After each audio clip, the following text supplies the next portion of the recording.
नमस्कार दोस्तों, मेरा नाम है मनीष कुमार सिंह और आप देख रहे हैं 4 पीएम महाराष्ट्र। मैं फिर से हाजिर हूं मुंबई और महाराष्ट्र की बड़ी खबर के साथ में। तो जैसा कि आप सभी को पता है कि मुंबई और महाराष्ट्र में जो है वो पांचवें चरण के मतदान के साथ ही लोकसभा चुनाव का जो है वो समापन हो चुका है। और इस बार जो है महाराष्ट्र, यकीन मानिए, महाराष्ट्र बहुत ही ज्यादा इंपॉर्टेंट रोल प्ले करने जा रहा है। दिल्ली की सत्ता में कौन बैठेगा, जी हाँ, केंद्र में कौन सरकार बनाएगा, इसमें महाराष्ट्र जो है एक बहुत बड़ा योगदान देने जा रहा है।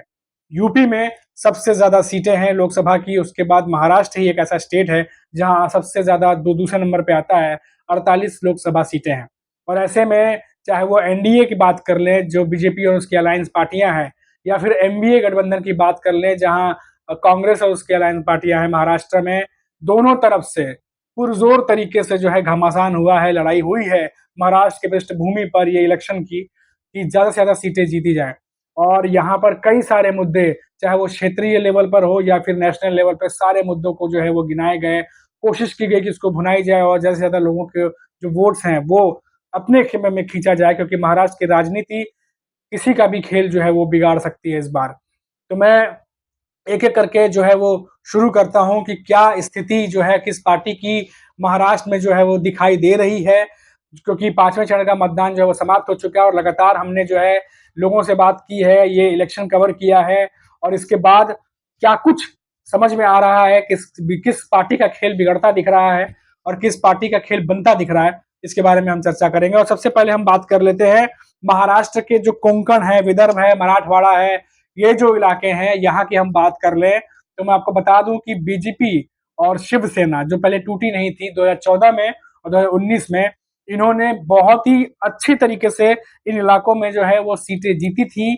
और मैं आपको बता दूं कि 40 के करीब दोनों ही अलायंस ने जो है 40 के करीब सीटें जीत करके जो है वो मजबूती से सरकार जो है वो महाराष्ट्र में बनाई थी, यानी शिवसेना जो टूटी नहीं थी और बीजेपी। लेकिन इस बार विदर्भ, मराठवाड़ा, कोंकण और जो वेस्टर्न महाराष्ट्र कुछ इलाके, वहां पर जो है इस बार बीजेपी की स्थिति जो है वो थोड़ी सी डामाडोल लग रही है। वो इसलिए लग रही है क्योंकि जो किसानों की जो हालात है, किसानों के बीच जो है वो नाराजगी है। और हमने देखा है कि जो विदर्भ में और बाकी जगहों पे जो किसानों के जो नाराजगी रहती है वो आए दिन हमेशा दिखती रहती है सरकार के खिलाफ। और ऐसे में बताया जा रहा है कि जो मराठा आंदोलन हुआ था वो भी कहीं ना कहीं बीजेपी के वोटर बैंक में जो है वो सेंध लगा सकती है। जी हाँ, तो जो मराठा आंदोलन हुआ था उसका असर, और साथ ही साथ जो किसान है महाराष्ट्र के, विदर्भ के बात कर रहे हैं या फिर कोंकण और मराठवाड़ा की बात कर ले, इनकी जो नाराजगी है उसका असर भी जो है वो ग्राउंड लेवल पर देखने को मिल सकता है मौजूदा सरकार के खिलाफ। वहीं अगर हम बात कर लें बीजेपी का, तो कम वोटिंग इस बार देखने को मिली है, जैसा कि आप सभी को पता है। ऐसे में बीजेपी की तरफ से ये कहना है कि जो शिवसेना के वोटर्स थे वो इस बार नहीं निकले, क्योंकि जो शिवसेना थी वो तो दड़ों में बट गई थी और तमाम चीजें जो गिनाई गई कि इसकी वजह से जो है शिवसेना के वोटर्स जो है वो उदासीन है और कई सारी बातें जो है वो कही गई। लेकिन इसके उलट जो शिवसेना है, खासतौर से उद्धव ठाकरे यूपीटी ग्रुप है और बाकी जो एमबीए अलायंस जो पार्टियां, उनका कहना है कि कम वोटिंग की वजह से बीजेपी को नुकसान पहुंचेगा। वो इसीलिए क्योंकि बीजेपी के जो कोर वोटर्स हैं वो इस बार वोटिंग करने के लिए नहीं उतरे हैं। उसका कारण जो है, कई सारे कारण जो है वो गिनाए गए हैं, चाहे वो महाराष्ट्र में 2022 के बाद जो पॉलिटिकल समीकरण थे वो बदलने हो, या फिर जो अलायंस पार्टियां हैं उसके साथ जो है जोड़ तोड़ का गठबंधन करना हो। तो इन तमाम चीजों को लेकर के जो है शिवसेना का मानना है और एमबीए गठबंधन का यह मानना है कि बीजेपी के को वर्कर्स जो है वोट करने नहीं उतरे हैं, तो इसका जो नुकसान है वो बीजेपी को होगा। तो ये जो चीजें चल रही है, लेकिन इन सबके बीच एक गौर करने वाली बात यह है कि बीएमसी के चुनाव जो है इस बार नहीं कराए गए। और बीएमसी के चुनाव जो है माना जा रहा है कि इस बार इसलिए भी नहीं कराए गए क्योंकि बीएमसी के चुनाव में हमेशा से ही जो शिवसेना है उद्धव ठाकरे की, उनका जो है पलड़ा हमेशा भारी रहता है।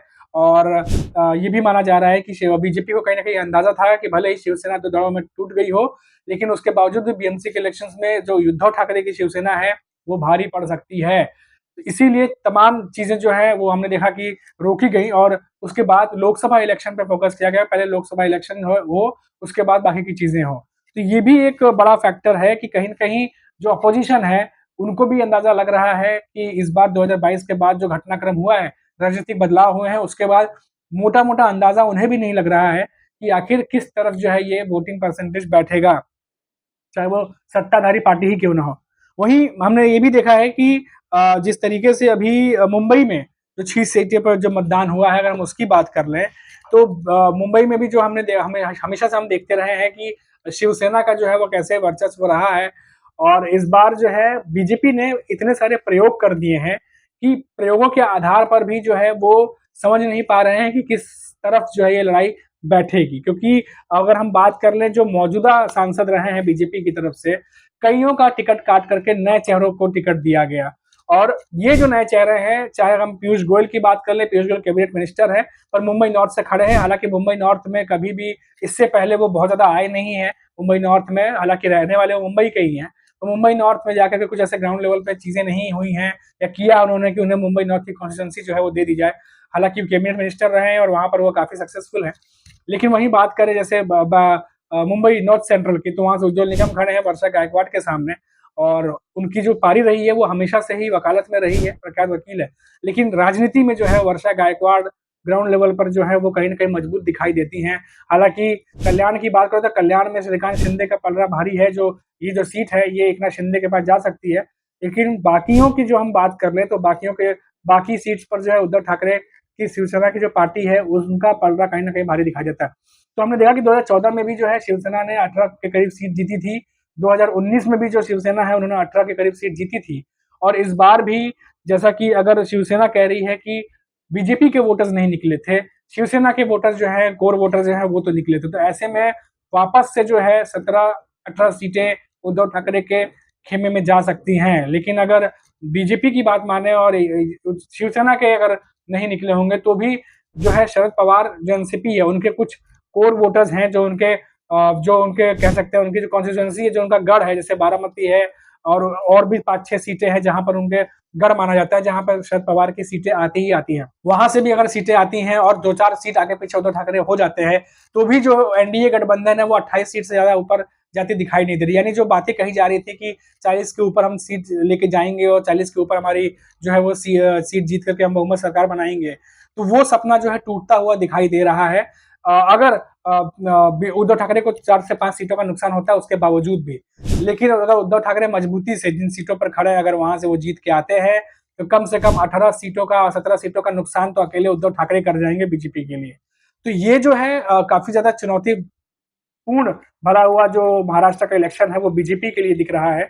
क्योंकि दिल्ली में 400 पार के साथ जो नारा लगा करके जो पार्टी जो गवर्नमेंट बनाने का जो इनका इरादा है उसको तो महाराष्ट्र में धक्का लगता हुआ दिखाई दे रहा है कुल मिलाकर अगर देखा जाए। और साथ ही साथ ये भी कहा जा सकता है कि महाराष्ट्र में बीजेपी जो सपना चुनाव से पहले लेकर के आई थी, वो चुनाव होते होते उन्हें भी ये अंदाजा लग गया था कि चुनाव किस करवट बैठ रहा है। तभी नरेंद्र मोदी की इतनी सारी रैलियां हुई, तमाम जो है बयानबाजियां हुई, और जिस लेवल तक बयानबाजियां हुई वो तो सभी ने आपने देखा कि किस क्या क्या चीजें कही गई। तो ये तमाम चीजें जो है वो फैक्टर जो है वो साबित हो सकते हैं। वहीं जो उद्धव ठाकरे ने कुछ मुद्दे उठाए थे जब मुंबई में लास्ट में जब 5वें चरण का मतदान चल रहा था, खास तौर से पश्चिमी मुंबई में, तो उस समय उन्होंने कई सारे ऐसे मुद्दे उठाए थे जो लोगों के जहन तक गए। जैसे कि इलेक्शन से ठीक पहले कई सारे ऐसे प्रोजेक्ट्स थे जो मुंबई से उठा करके गुजरात शिफ्ट कर दिए गए। और इन बातों को लेकर के उद्धव ठाकरे ने जो कहा कि मुंबई और महाराष्ट्र का वैभव और जो उनका हक था वो गुजरात ले जाया गया, ये बातें बड़ी ही प्रबलता से उद्धव ठाकरे ने लोगों तक पहुंचाई। तो ये तमाम बातें जो है कितना असर डालेंगी ये तो 4 जून को मालूम चलेगा। लेकिन जो चीजें हमें दिखाई दे रही हैं और जो ग्राउंड लेवल पे रियलिटी दिखाई दे रही है उसके बेसिस पे तो ये कहा जा सकता है कि बीजेपी के लिए महाराष्ट्र में धक्का है। बीजेपी के लिए महाराष्ट्र में एक कह सकते हैं सीटों का जो जीतना था 40 के पार, वो सपना टूटता हुआ दिखाई दे रहा है। और जहां तक बात रही 400 की, तो 400 पार अब वो किस आकलन के साथ पहुंचेंगे, कैसे किस आकलन से वो 400 सीटें पार करेंगे, ये तो वही जानते होंगे। पर महाराष्ट्र की पृष्ठभूमि में अगर हम बात करें तो यहाँ बीजेपी को नुकसान होता साफ साफ जो है वो दिखाई दे रहा है।